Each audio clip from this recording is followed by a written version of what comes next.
Bonjour Maxime. Rebonjour cher ami. Ça va? Bon, bienvenue. Merci. Je t'emmène au pressoir ce matin là. Ok.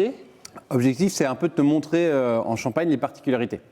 On a beaucoup parlé de l'impact de la vigne. Moi, ce que je voudrais aujourd'hui te faire comprendre, c'est qu'il y a beaucoup de boulot qui se passe ici au pressoir. Ok. Puisque le pressoir, c'est un moment clé pour nous en Champagne.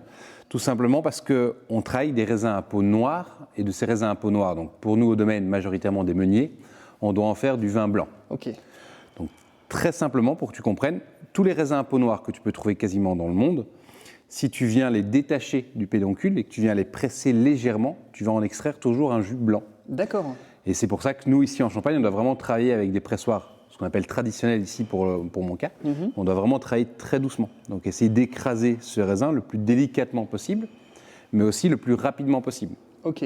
Objectif qui ne se réchauffe pas, Ouais. et surtout qu'on n'aille pas toucher cette peau, puisque dans cette peau se trouve l'anthocyane, c'est-à-dire la couleur, et des tanins. Deux choses qu'on ne veut absolument pas en Champagne. Donc ici à la vigne, on va vendanger en cagettes, ce qu'on appelle ajourées. Elles sont perforées pour que tout simplement le jus puisse s'écouler au travers, ou s'il pleut, la pluie puisse passer outre. Ces cagettes sont remplies entre 40 et 45 kg de raisin qu'on va venir délicatement déposer au centre du pressoir. On travaille à deux, on prend la cagette, on vient la verser au centre du pressoir. Pourquoi c'est important de le faire délicatement?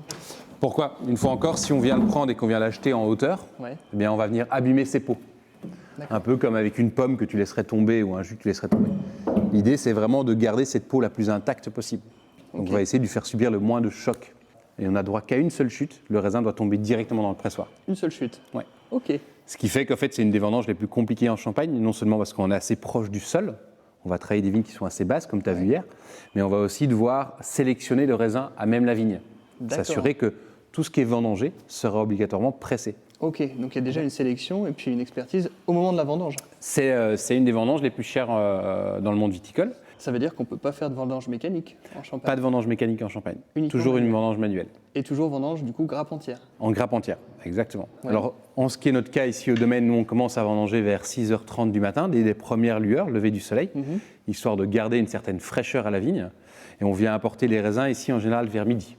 D'accord. À midi, à entre 25 personnes plus ou moins, on a vendangé quelques 4000 kilos de raisins, ce qui va nous permettre de remplir ce pressoir à ras bord. Ici, c'est un cocard traditionnel.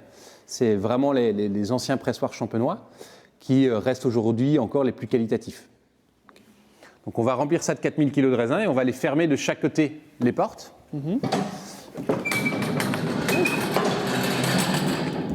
On ferme les portes, on sécurise les portes ensuite. D'accord. Et je vais pouvoir enclencher ici le pressoir. Ok. Je vais tout simplement injecter de la pression dans le pressoir et celui-ci va descendre délicatement Via les vérins qu'on voit ici. via le gros vérin qui est au centre. Et la vitesse, c'est toi qui la gères ou elle est pilotée? Alors il n'y a pas de vitesse, automatiquement? c'est la pression. C'est la pression. Et c'est moi qui vais gérer cette pression. D'accord. L'objectif, c'est toujours de ne pas écraser trop fort et trop vite Ouais. pour ne pas toucher la peau. Ok. Donc on va écraser la première fois assez délicatement, histoire que le pressoir descende plus ou moins jusqu'à cette hauteur-ci. Et on doit toujours veiller à une chose qui est très importante, que le jus ne s'écoule que par le bas. Ah, cette petite rigole qu'on a sur le côté Exactement. vient récupérer le jus. Si je presse trop fort, le jus va commencer à se couler ici. Ça veut dire qu'il n'a pas le temps de passer à travers l'entièreté des grappes et donc de couler dans le bas. Ok.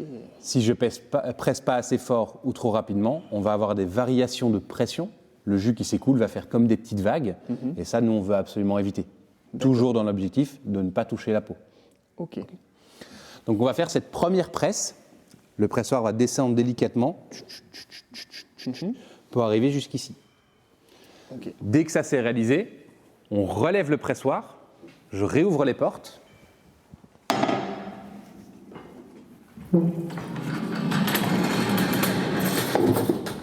Et là, on a obtenu ce qu'on appelle un gâteau. Donc on a vraiment ici, à l'intérieur du pressoir, un gâteau de raisin qui arrive à cette hauteur-ci. Ok. C'est un gâteau assez compact, mais pas encore écrasé. On comprend dès lors qu'il y a encore énormément de jus à extraire. Mais pour pouvoir extraire ce jus de la manière la plus qualitative possible, on va devoir faire ce qu'on appelle en Champagne une retrousse. Et pour se faire une retrousse, on va tout simplement prendre une fourche D'accord. et venir chercher la partie bordure du raisin. On va aller prendre la partie du bord du gâteau, on va la lever et on va aller la redéposer au milieu du pressoir. Ok. Et on va créer tout autour du pressoir une forme de tranchée, en s'aidant notamment de ce genre d'outil. On va créer une tranchée qui va nous permettre de ne plus avoir aucun raisin sur l'espace bord. On va reconsolider un petit mur. On va aller prendre tous les raisins qui sont ici. Et ensuite, dès qu'on a reconstitué, on peut réassembler ce raisin. On va refermer le pressoir et cette fois-ci pouvoir donner quasiment 2 fois plus de pression. Ok. Tout simplement puisque le raisin va se faire écraser par le haut, Ouais. mais il va pouvoir prendre de la place petit à petit. Et D'accord. cette tranchée, ce qu'on appelle la retrousse, on va la faire 3 à 4 fois. C'est une étape très codifiée qui est réglementée sur les volumes. 1 kg donne des certaines quantités. Très simplement, 4000 kg doit toujours nous donner 20,5 hectolitres de cuvée et 5 hectolitres de taille. On ne peut pas y déroger. Et ça, vous le calculez une fois que le jus est pressé, du coup? Exactement. Ici en bas, on trouve des grandes baignoires qu'on appelle des belons. Ouais. Ces belons sont jaugés, donc ils ont un niveau. Et ce premier belon qu'on appelle la cuvée, qui est la première extraction, la première presse, elle donne un volume de 20,5 hectolitres. Parce que ce qui tombe dans la rigole, ensuite va tomber Va tomber dans une grande baignoire juste en dessous. qui est en dessous, sous le Exactement, pressoir. sous le pressoir. Ok, d'accord. De là, on va aller repomper les jus pour les amener ensuite dans ce qu'on appelle la cuve de débourbage. D'accord. Objectif, utiliser la gravité, la sédimentation, pour pouvoir y extraire toutes les particules qu'on n'a pas envie d'avoir. Dès qu'on a fini de presser le raisin, on a obtenu un volume qui n'est pas encore du vin, puisqu'il n'y a pas encore d'alcool, c'est un volume de jus. Ce jus, on va devoir le débourber, on va devoir se débarrasser de tous les sédiments, que ça peut être les petits insectes, les feuilles, un petit morceau de boue ou autre. Ben, tout ça, on va devoir s'en débarrasser. D'accord. Pour s'en débarrasser, il existe plusieurs solutions. Nous, au domaine, on a pris une solution assez tangible qui est de se dire on essaye d'avoir le moins d'impact possible sur le vin, donc pas de filtration, pas de thermorégulation et pas d'ajout d'adjuvant. Dès que c'est dedans, on va attendre 6 à 12 heures, la période que le vin sédimente, donc que par gravité, toutes les petites particules tombent dans le fond de la cuve. Dès qu'elles sont tombées dans le fond de la cuve, on vient vérifier ce qu'on appelle la turbidité, donc le côté que ce soit épais ou pas, et si on voit que ça s'éclaircit dans le vin, on vient le vérifier notamment via un bec dégustateur. Ok. Et on s'en rend compte très facilement, tout simplement, puisque tous les sédiments vont aller se loger dans le bas de la cuve. Dès que c'est bon, je viens appeler les collègues, on prend un tuyau qu'on vient verser à la cave, on va ramener un tuyau vers la cave qui va nous permettre de remplir les fûts, et je viens tout simplement brancher le tuyau ici, j'ouvre la vanne et le jus commence à s'écouler. Ok. Dès que je vois passer la moindre impureté à l'intérieur de ce qu'on appelle ici le mirreur, cette partie vitrée, je ferme tout simplement la vanne. Ah oui, parce que là, c'est transparent, C'est ça, effectivement. exactement. Et pour s'aider, on s'aide de ce qu'on appelle la canne de débourbage. Si tu regardes à l'intérieur, c'est tout simplement relié à un petit col de canard. D'accord. Et ça me permet d'aller prendre des niveaux de plus en plus bas jusqu'au moment où je vois passer la moindre impureté. Très important de comprendre, on a un point de rupture.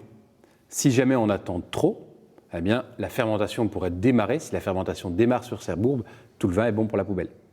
Donc s'il fait froid au chai, les vins vont débourber plus facilement, mais fermenter plus lentement.